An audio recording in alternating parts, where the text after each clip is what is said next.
ही बातमी.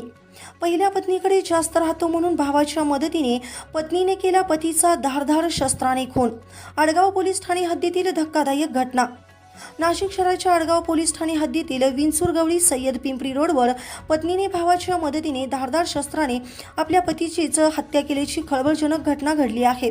याबाबत पोलिसांनी दिलेली अधिक माहितीनुसार इसम नामी भाऊसार पवार यांची 2 लग्ने झाली होती. पहिल्या पत्नीकडे भाऊसार जास्त राहायचा याचा राग दुसऱ्या पतीच्या मनात होता. तसेच तिला मूलबाळ होत नसल्याने दोघांमध्ये नेहमी वाद होत असत. या रागातून तिने आपला पती भाऊसार पवार यांचा काटा काढण्याचे ठरवले. काल दिनांक 18 जानेवारी 2025 रोजी पत्नीने तिचा भाऊ व इतर 2 जणांच्या मदतीने पतीवर चाकूने वार केले.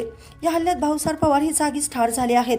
घटना घडल्यानंतर तेथील काही नागरिकांनी जखमीस तातडीने उपचारार्थ जिल्हा शासकीय रुग्णालयात त्यांना दाखल केले. मात्र डॉक्टरांनी त्यास तपासून मृत घोषित केले.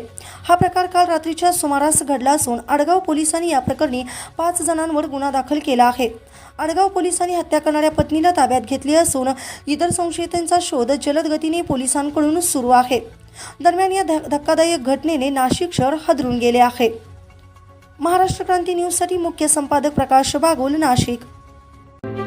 अशाच नवनवीन बातम्या पाहण्यासाठी आमच्या महाराष्ट्र क्रांती न्यूज या YouTube चॅनलला लाईक करा, सबस्क्राईब करा आणि बेल आयकॉनला प्रेस करा.